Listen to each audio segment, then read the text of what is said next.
Hey guys, welcome to today's video where I'm going to be explaining the basics of the King's Indian defense, one of the most versatile and powerful defenses for the black pieces. So first I'm just going to go through like the starting position, and then I'm going to go through the classical variation, the Samish variation, and then I'm going to show you an example. Gary Kasparov playing against Anatoly Karpov as black, and I'm going to show you a nice win from that perspective. And yeah, let's just get right into it. So the King's Indian defense starts after d4, knight f6, c4, g6, knight to c3, and bishop g7. And this is already like kind of King's Indian, except you can play the Grunfeld. So the true King's Indian is classified after e4 and d6, and this is simply to stop the e5 pawn push. So for example, if e5 takes, you can already just take, and after knight takes, you go here, and you're basically just going to win the pawn back. After f4, you just go f6 and say you have better position because you're stockfish apparently. So yeah, that's just the basics of the position, and now we're going to get into the classical variation. So it's just the starting moves we just went over again, and the classical variation starts after knight to f3 and castles. So this is the starting position of the classical, and I'm going to show you the top moves, and you can fill in the gaps on your own. Again, I can only show so much of an opening before, I need to create a masterclass on it.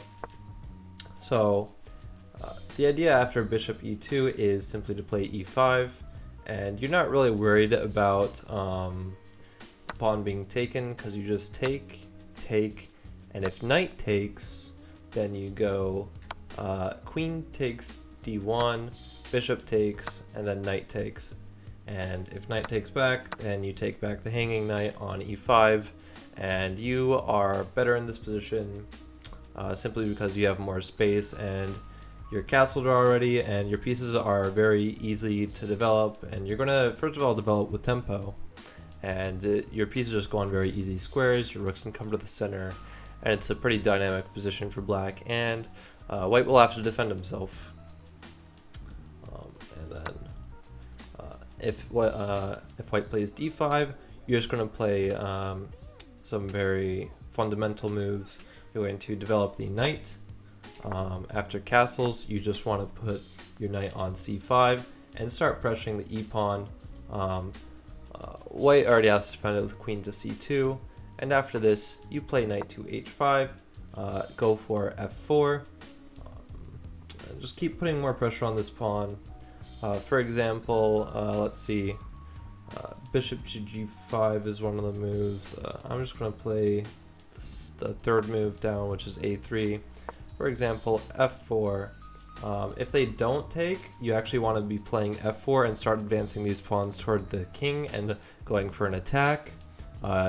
Rarely in the King's Indian defense do you ever want to be taking on e4. It's much more thematic to play f4 and advance your pawns toward the enemy king and try to attack the king, maybe with some like sacrifices, including h3, and then later on you sacrifice the bishop onto h3, combined with obviously some other attacks, since you just don't want to sacrifice the bishop for no reason. Yeah, just keep the pawn storm idea in mind when playing the King's Indian, as it's a very fundamental idea for the King's Indian, very popular idea. And the next variation I'm going to be going over is the Samish variation, one of the most popular weapons against the King's Indian defense, and you'll see why, because white gets a pretty strong attack on the black king side if black is not careful. So again, these are just the starting moves, and the Samish variation simply starts after white plays f3. Notice the classical variation started after knight to f3, so this is fundamentally different. Don't forget that. And the reason f3 is so dangerous is you can't develop your bishop like out to any of these squares anymore, besides like d7. But that's a little bit passive, so often you just leave your bishop on the c8 square and just wait for a good opportunity to move it. You'll see often the King's Indian, you just don't even touch the bishop on c8, and you often just like either capture something in one move or fulfill a very strong idea later on. So yeah, often you just leave it on c8 for the majority of the game though, which is very common. So after bishop to e3 in the Samish, preparing queen to d2 and trying to get the bishop onto h6 to trade off the bishop on g7. You actually want to be playing c5 here, which is one of the other pawn pushes in the King's Indian rather than e5. So after black takes on c5, you kind of just want to trade everything down, and you're not really worried about losing this pawn since you're going to be able to win back the pawn or have sufficient activity for the pawn in the future. So you kind of just trade everything away, and then you double the pawns on the c file, again with later ideas of b6 and putting your bishop out here, putting rook on c8 or d8 to line up with the king. Yeah, exactly. So b6 to open up the bishop, bishop out to a6 to put pressure on the c4 pawn.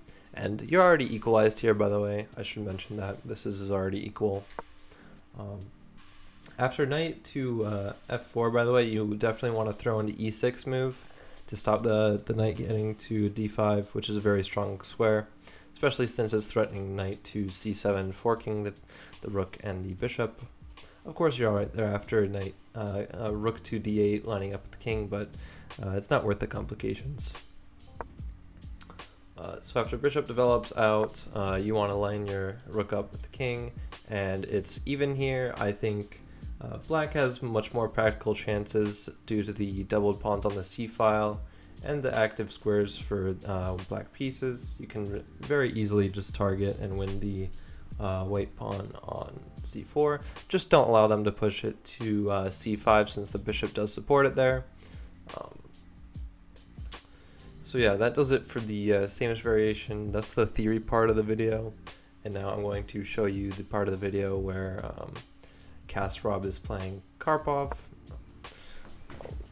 So yeah, again, it just starts off with the variation that we just went over. f3 is now the Samish variation. So after castles, bishop to e3. This is the old way of playing the Samish variation where you go for e5 instead of c5. It's still relatively sound, but the computer does not like it as much. It thinks that there's much less space for black. Yeah, this is also very common to play c3 in the King's Indian to stop the knight advancing to d5 or b5. So you're just going to develop your knight to b7, maybe ideas out here later on, or you can put your other knight on f4 and replace this knight on f6 with this knight. Yeah, again, this isn't theory. These are, world champion tier moves. I don't really understand a6. I can't explain it to you. I don't really understand it at all. So yeah, after d takes e5, knight takes e5, black can't take this pawn, and I'll just show you a quick variation why.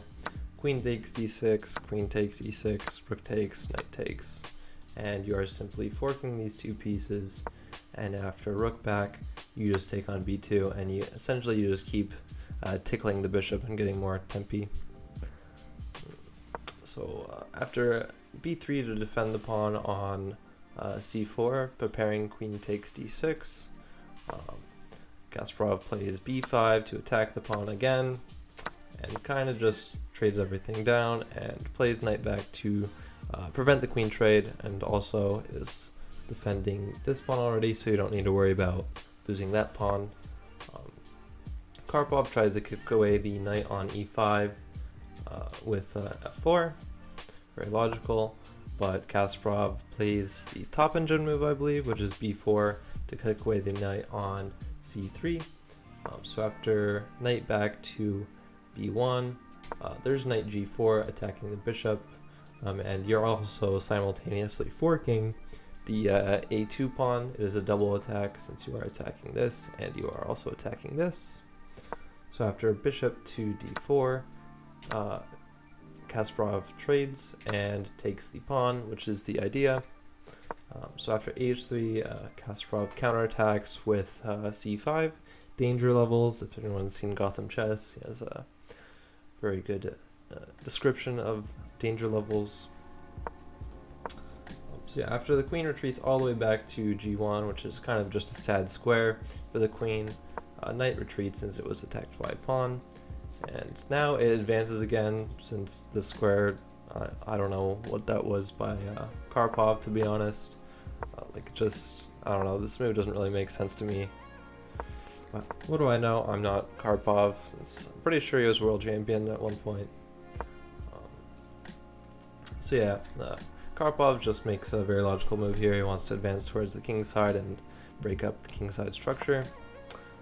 But Kasparov isn't having any of that and tries to break through with c4 and c5. I mean c3, my bad.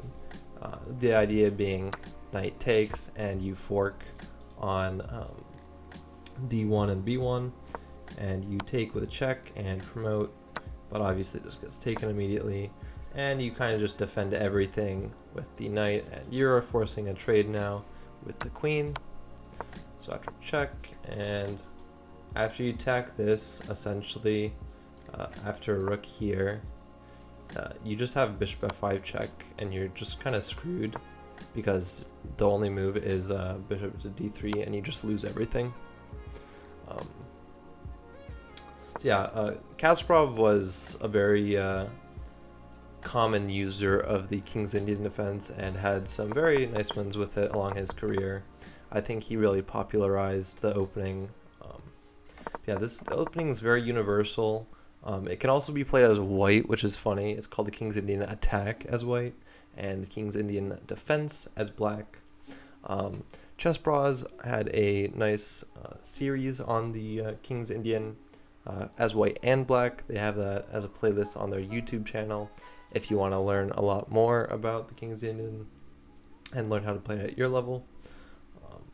Yeah, I recommend this. I used to play the King's Indian as well, but now I've more gravitated towards the Grunfeld since it's more tactical and I prefer those kinds of positions. But if you want a nice solid opening against most of White's openings, then I definitely recommend learning the King's Indian. And yeah, good luck. Make sure to fill in the gaps on your own. Again, I can only teach so much in an openings video. Fill in the gaps with the computer and or books. Yeah, good luck in your games with the King's Indian. Yeah, don't forget to like the video and subscribe, and as always, I'll see you tomorrow.